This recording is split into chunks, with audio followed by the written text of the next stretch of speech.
O fenômeno da terceirização ganhou dimensão nos anos 80 em alguns países da América do Norte e Europa, sendo um resultado da implantação de programas de reestruturação produtiva e de políticas neoliberais que previam privatizações e a desregulamentação do mercado de trabalho. Nos anos 90 se espalhou pelo mundo e desde então está sendo implementado em larga escala na maioria dos setores econômicos. A terceirização é uma séria ameaça aos direitos dos trabalhadores, pois precariza a mão de obra e as condições de trabalho ao reduzir benefícios, salários e provocar o aumento de adoecimentos e acidentes. Além disso, cria divisão entre trabalhadores e enfraquece os sindicatos.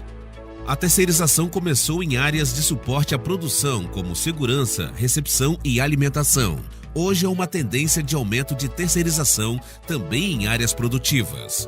No comércio, há cada vez mais terceirizações, e o setor público já começa a viver esta realidade. Trata-se de uma estratégia empresarial que resulta em redução de direitos e na intensificação da discriminação entre os próprios trabalhadores. Ao dividi-los em subcategorias, torna-se ainda maior o desafio dos sindicatos em construir laços de solidariedade de classe. No Brasil, a legislação limita a representatividade dos trabalhadores, que são divididos principalmente por categorias. Assim, apesar de trabalhar na mesma fábrica metalúrgica, um trabalhador terceirizado da limpeza ou da logística, por exemplo, não pode ser representado pelo Sindicato dos Metalúrgicos, por não ser funcionário direto da empresa-mãe. Isso aumenta a dificuldade em organizar, por causa da não atuação de sindicatos fracos e da lei que limita a representatividade. Se você via os trabalhadores da Mercedes almoçando num restaurante com qualidade, e você via o trabalhador de terceiro comendo marmita gelada no canto da parede. Isso, de uma certa maneira, provoca incômodo às pessoas que têm sensibilidade social. E é isso que provocou incômodo à comissão de fábrica, ao sindicato. E aí eles começaram a designar pessoas para tomar conta dos interesses dos trabalhadores, já que reclamando para o sindicato daqueles trabalhadores não havia resultado. Por que não havia resultado? Porque sindicato que fica fora da empresa, ele não tem força. Ele não consegue fazer negociação com o empresário que não respeita o direito dos trabalhadores, né? O processo de terceirização em algumas empresas também afetou a logística e os setores de manutenção de máquinas, embalagem de produtos, serviço técnico e outras áreas. No setor metalúrgico também. As empresas criaram diferentes formas de empregar trabalhadores terceirizados, por uma empresa de contrato, por uma agência de emprego ou até mesmo como pessoa jurídica, ou seja, somente uma pessoa física forma uma empresa. Isto levou a um aumento de trabalhadores nas fábricas, sem representação dos sindicatos metalúrgicos, também a uma divisão entre os trabalhadores.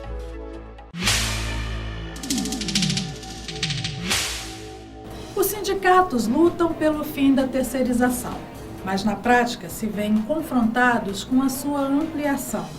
Diante dessa situação, o Sindicato dos Trabalhadores Metalúrgicos do ABC, em São Paulo, optou por organizar e buscar a representação e a melhoria das condições dos trabalhadores terceirizados como uma estratégia adicional.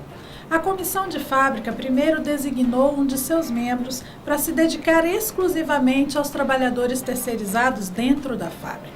Fazendo isso, o sindicato começou a ganhar uma visão geral sobre os diferentes contratos, as condições de trabalho, entidades representativas e outras informações importantes. A partir daí, organizaram assembleia com os trabalhadores terceirizados e começaram a pressionar a Mercedes para que ela garantisse que as empresas terceiras respeitassem os direitos dos trabalhadores.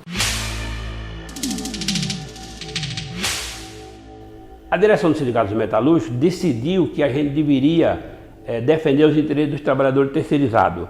A comissão de fábrica pensou em pegar uma pessoa e colocar aquela pessoa tomando conta dos trabalhadores terceirizados. A Mercedes jamais queria que alguém do sindicato, ligado ao sindicato, da comissão de fábrica, se metesse a representar o trabalhador. Quando tinha um problema grave, ia para a mesa da comissão de discutir, a diretoria da empresa dizia que não aceitava, a comissão de fábrica dizia que tinha que ser assim, colocava os trabalhadores da Mercedes da produção em solidariedade aos terceiros e a Mercedes recuava.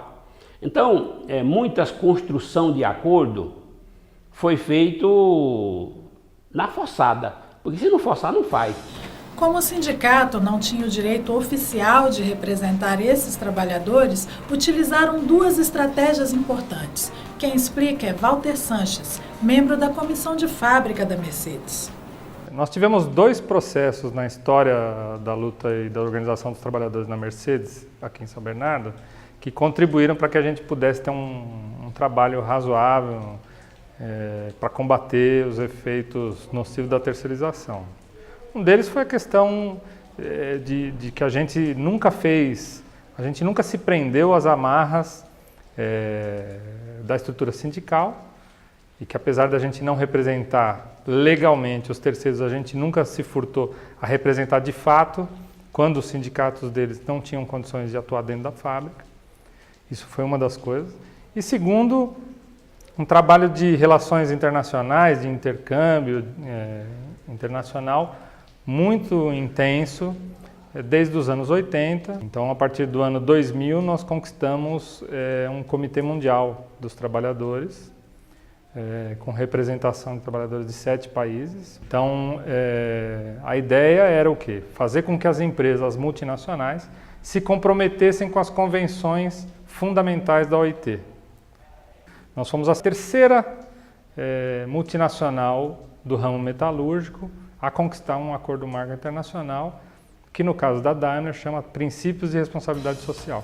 Outra conquista importante foi garantir que os princípios do acordo também valessem para a cadeia de fornecedores, incluindo os trabalhadores terceirizados. Todos os trabalhadores da Mercedes no Brasil precisam ser informados sobre o conteúdo do acordo e este é adicionado como um adendo a todos os contratos da Daimler que ela fecha com seus fornecedores. Baseado no acordo, o comitê da fábrica começou a reivindicar melhores condições para os terceirizados e a denunciar violações dos direitos do trabalho.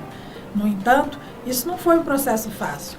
Na prática, o acordo não foi respeitado simplesmente por ter sido assinado, mas como resultado de uma organização e de uma luta permanente. Durante muito tempo, a empresa não permitia sequer o nosso sindicato de adentrar ao local de trabalho, mas depois que nós conquistamos isso, ela ainda restringia a entrar no local de trabalho de outros sindicatos que representam demais categorias, né, dos terceirizados, e nós fazíamos esse papel. E hoje, por conta desse nosso histórico de organização, nós conseguimos conquistar inclusive comissões de representação destes trabalhadores. Então hoje eles têm a nossa solidariedade, nós ajudamos, trabalhamos conjuntamente, mas eles têm suas próprias comissões eleitas de trabalhadores, suas próprias OLTs. Nenhum código de conduta existente prevê que os terceiros, seja no local da empresa, seja fornecedores externos, tenham garantia de negociação. Nenhum código de conduta tem isso, nenhum acordo marco internacional. Isso tudo foi como um processo de conquista mesmo. A empresa MAHLE, multinacional alemã de autopeças, demitiu 3 trabalhadores em 2003 por terem arruinado algumas peças. Isso levou a um protesto na fábrica que culminou numa greve. Em seguida, a empresa demitiu todos os membros do Comitê de Fábrica e da CIPA, a Comissão Interna de Prevenção de Acidentes. A reação dos trabalhadores foi imediata. Nós tomamos uma atitude que foi um pouco mais séria. O que nós fizemos? Combinamos com o pessoal do recebimento na fábrica para nos avisarem quando estivesse chegando peça da MAHLE. E nós não deixamos um caminhão de peça entrar na fábrica. Nós chegamos e despachamos o caminhão de volta. Assim, aqui não entra porque tem descumprimento de contrato. A Mercedes fez um contato um pouco mais convincente para a MAHLE. No dia seguinte, ela voltou para a mesma negociação e readmitiu o comitê e a CIPA. Esse foi um dos casos. Já na empresa Grobe, outra multinacional alemã fornecedora de máquinas para Mercedes-Benz, houve a demissão do único representante do comitê sindical pela primeira vez eleito. O sindicato organizou protestos e eventos na frente da fábrica. Após 70 dias, a Grobe ainda não demonstrava nenhuma reação. O que nós fizemos? Nós fizemos uma paralisação nas máquinas dessa empresa, que ela faz máquinas ferramenta que produzem motores. Quer dizer, entre outras coisas, é uma máquina de usinagem, centros de usinagem que fazem, entre outras coisas, motores, né? E nós fizemos, na época era o gargalo de produção na fábrica, era onde estava mais acelerada a produção. E nós paramos algumas máquinas, umas 3 ou 4 máquinas, paramos umas 2 horas de paralisação. E obviamente, a Mercedes falou assim, mas o que eu tenho a ver com isso? Vocês param a minha máquina, foi lá que demitiu, eu não demiti ninguém, não fiz prática antissindical. Falei, você tem a ver porque o seu presidente mundial assinou um acordo mundial em que diz que é responsável pela prática social dos seus fornecedores. Então, nessa medida, você também é responsável. Foi o argumento que faltava para, no dia seguinte, voltar à mesa de negociação, o companheiro foi readmitido. Pau que bate em Chico, bate em Francisco. Então, se você não defender os terceiros, uma hora essa prática vai chegar em você.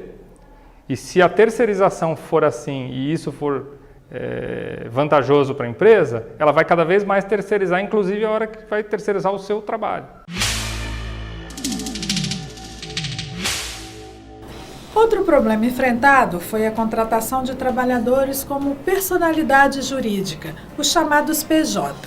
Essa forma de contrato está sendo usada para intensificar a precarização, porque os trabalhadores não só não têm as mesmas condições que os trabalhadores efetivos, como também perdem todos os direitos trabalhistas garantidos, como férias, plano social, pagamento de horas extras. É comum que os trabalhadores demitidos em seguida sejam recontratados para o mesmo trabalho como PJ.